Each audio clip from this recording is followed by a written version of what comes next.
Assalamualaikum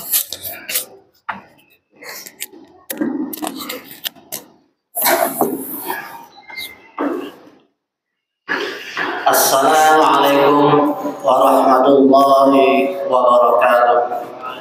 Alhamdulillahirabbil alamin wassalatu wassalamu ala asyrafil anbiya'i wal mursalin sayyidina wa maulana Muhammad wa ala alihi wa sahbihi ajma'in. Amma ba'du. Para ibu-ibu kaum muslimin dan muslimat jamaah salatul isya, tarawih dan witir rahimakumullah yang kami muliakan. Puji syukur alhamdulillah senantiasa kita panjatkan kepada Allah SWT yang senantiasa memberikan limpahan rahmat dan karunia-Nya kepada kita semua, sehingga sampai pada malam hari ini, malam ke-22 bulan Ramadan 1445 Hijriah, kita semua yang berhadir alhamdulillah selalu diberikan kesempatan dan kesehatan untuk selalu beribadah kepada Allah SWT. Kemudian salat dan salam senantiasa kita aturkan kepada baginda Nabi Muhammad SAW bil kalimah Allahumma shalli wa sallim wa barik ala sayyidina Muhammad wa ala ali sayyidina Muhammad. Assalamu alayka ya Rasulullah. Bapak ibu kaum muslimin dan muslimat yang rahimakumullah, pada malam hari ini sebelum kita melaksanakan sholat tarawih dan witir, bersama-sama kita dengarkan tausiah Ramadan yang mana pada malam hari ini disampaikan oleh Ustaz Ahmad Habibi Ali. Kepada beliau kami persilakan dengan segala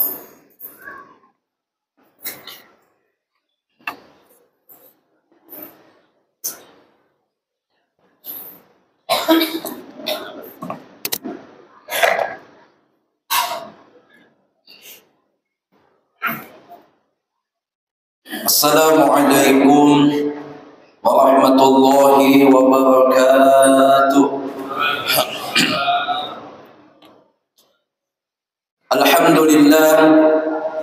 Alhamdulillahilladzi unzila fihi al-Qur'an hudan lin-nasi wa bayyinatin minal huda wal furqan. Asyhadu an la ilaha illallah wahdahu la syarika lah. Wa ashhadu anna sayyidana wa nabiyyana wa habibana Muhammadan abduhu wa rasuluh. Allahumma salli wa sallim ala sayyidina Muhammadin al-fatih lima ughliqa wal khatim lima sabaqa nasir al-haqq bil haqqi wal hadi ila siratikal mustaqim wa ala alihi wa sahbihi haqqa qadrihi wa miqdarihi al-azim. Amma ba'd. Bapak Ibu kaum muslimin dan muslimat jamaah salat sunat tarawih dan witir yang dimuliakan oleh Allah Subhanahu wa taala. Alhamdulillah, bersyukur kita kepada Allah Subhanahu wa taala di malam yang ke-22 daripada bulan suci Ramadan ini kita masih diberikan oleh Allah Subhanahu wa taala kesehatan, kesempatan sehingga kita bisa melaksanakan apa yang diperintahkan oleh Allah dan selalu berusaha meninggalkan apa yang dilarang oleh Allah Subhanahu wa taala. Salawat berangkaikan salam tidak lupa kita haturkan buat baginda Rasul sallallahu alaihi wa alihi wasallam bil kalimah Allahumma shalli ala sayyidina Muhammad wa ala ali sayyidina Muhammad. Allahumma shalli wa sallim wa barik alaihi. Bapak Ibu yang dimuliakan oleh Allah Subhanahu wa taala, di bulan suci Ramadan ini tidak hanya kita diperintahkan untuk melakukan ibadah puasa, bukan hanya kita diperintahkan untuk menahan lapar dan dahaga, namun di bulan Ramadan ini banyak peristiwa-peristiwa yang sangat besar terjadi kepada baginda Rasulullah sallallahu alaihi wasallam. Di antara peristiwa yang sangat luar biasa adalah turunnya Al-Quran atau yang kita sebut dengan nuzulul Quran. Nuzulul Quran itu ada dua proses turunnya. Proses turun yang pertama yaitu jumlatun wahidatun atau satu jumlah atau dari alif lam mim al-Fatihah sampai qul a'udzu birabbin nas. Turunnya Al-Quran satu jumlah min lauhil mahfuz ila sama'id dunya. Turunnya Al-Quran tersebut dari lauhil mahfuz ke langit dunia atau disebut dengan Baitul Izzah. Kapan turunnya proses Al-Quran yang pertama? Inna anzalna fi lailatul qadar. Inna sesungguhnya kata Allah, anzalnahu kami telah menurunkan Al-Quran fi lailatul qadar pada malam Lailatul Qadar. Itu proses turun Al-Quran yang pertama. Adapun proses turun Al-Quran yang kedua, yakni Al-Quran diturunkan kepada Nabi Muhammad SAW, ulama berbeda pendapat tentang masalah ini. Ada yang mengatakan turun pertama kali ketika tanggal 17 Ramadan, ada yang mengatakan tanggal 18 Ramadan, ada yang mengatakan tanggal 20 ke atas bulan Ramadan, bahkan ada yang mengatakan turunnya bulan Rabiul Awal, bahkan ada yang mengatakan turunnya bulan Rajab. Tapi ittifaq ulama, kebanyakan ulama mengatakan bahwa turunnya Al-Quran pertama kali yakni ketika tanggal 17 Ramadan. Turun Al-Quran berproses selama kurang lebih 22 tahun, 2 bulan, 22 hari. Dan turunnya ini mengikuti apa yang keadaan baginda Rasul sallallahu alaihi wasallam. Kadang turunnya Al-Quran itu sebagai peringatan, kadang turunnya Al-Quran itu sebagai kabar gembira.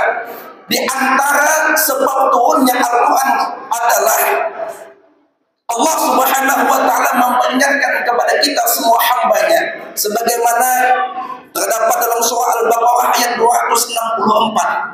Kata Allah Subhanahu wa taala, ya ayyuhalladzina amanu la tubtilu shadaqatikum bil manni wal adha. Ya ayyuhalladzina amanu, wahai sekalian orang yang beriman, la tubtilu shadaqatikum, jangan kalian gugurkan, jangan kalian batalkan shadaqatikum akan kebaikan-kebaikan kalian, sedekah-sedekah kalian, bil manni dengan menyebut-nyebutnya, wal adha dan menyakiti hati yang diberikan. Terkadang bapak ibu kita rajin bersedekah, terkadang bapak ibu kita rajin melakukan ibadah, namun kita tidak sadar ibadah kita tersebut tidak mendapatkan pahala dari Allah. Ibadah kita tersebut tidak mendapatkan fadilah dari Allah Subhanahu wa taala. Sebab apa? Sebab kita sendiri bil manni menyebut-nyebut akan kebaikan kita tersebut. Dari ayat ini kita ambil hikmahnya, kita ambil pelajarannya, bahwa Allah Subhanahu wa taala memperingatkan kepada kita semua, kalau kita rajin beribadah, kita rajin berinfak, kita rajin bersedekah, jangan senang dulu akan sedekah kita. Jangan senang dulu akan kebaikan kita. Kenapa? Kalau kebaikan kita tersebut tidak mendapatkan pahala di sisi Allah Subhanahu wa taala, sebab kelakuan kita sendiri, sebab perbuatan kita sendiri. Seakan-akan kalau kita bersedekah, kalau kita berinfak itu kita yang paling dermawan. Bagus orang sedekah diumumkan, bagus. Bapak anu sedekah sekian, ibu anu sedekah sekian. Kalau bisa menjaga hati bagus. Kenapa? Mengedukasi kawan-kawan jamaah yang lain. Kalau mau berinfak juga ke masjid, mau berinfak juga ke mushola dan sebagainya. Bagus kalau niatnya seperti itu. Na'udzubillah min dzalik, Bapak Ibu, kalau niatnya selain daripada itu, niatnya minta disanjung, niatnya minta dipuji, niatnya merasa iya terus yang paling dermawan. Masya Allah Pak, nyumbang ke masjid berapa? 1 juta. Masya Allah Pak, nyumbang ke masjid berapa? 2 juta. Bagus banget Pak. Subhanallah, banget dermawan Bapak ini. Amun kada aku nyumbang masjid itu kada berdiri masjid dah. Amun kada aku nyumbang ke masjid itu kada berdiri menara masjid dah. Itu niat dalam hati, maka ketahuilah Bapak Ibu yang dimuliakan oleh Allah Subhanahu wa taala. Itu kata Allah, "Famathaluhu kamathali safwanin 'alaihi turabun fa'asabahu wabilun fatarakahu salda." Ibarat kata debu yang berada di atas batu, dan debu tersebut dicuri hujan yang sangat deras, debunya akan hilang, yang tertinggal cuma batunya. Artinya perasaan kita, amal ibadah kita banyak, perasaan kita, kebaikan kita menumpuk, namun di yaumil qiyamah nanti tidak ada satupun yang kita dapatkan dari ibadah tersebut, tidak ada satupun yang kita dapatkan dari pahala tersebut. Kenapa? Sebab mulut kita sendiri. Amun kitu sada aku kada lagi berinfak. Amun kitu sada aku kada lagi bersedekah, kada pahala juga ai. Ini babnya, ini kelasnya bagi orang yang sudah bersedekah. Ibaratkan kelasnya Bapak Ibu, orang yang sudah sedekah ini pelajarannya. Orang yang belum bersedekah lain lagi pelajarannya. Kalau orang yang belum bersedekah ayatnya lain lagi. Kalau orang yang belum pernah berinfak, nasihatnya pun lain lagi. Jadi Bapak Ibu jangan takut berinfak karena ria. Jangan takut berinfak karena ujub. Karena kalau kita belum berinfak, pelajarannya pun lain lagi. Dalam surah At-Taubah Allah Subhanahu wa taala juga mengatakan, "Wa minhum man ahada Allah la in atana min fadli lanasaddaqanna wa lanakunanna minas sholihin." Kata Allah Subhanahu wa taala, "Wa minhum sebagian daripada hamba-Ku man ahada Allah, ada yang pernah berjanji kepada Allah. Apa janjinya? La in atana min fadli." Seandainya Allah memberikan sedikit daripada karunia-Nya, seandainya Allah mengkayakan aku, seandainya Allah melancarkan rezekiku, niscaya aku akan bersedekah, walanakunanna minas sholihin, dan aku akan menjadi hamba Allah yang soleh. Itu janjinya. Makanya bersedekah itu tidak nunggu kaya.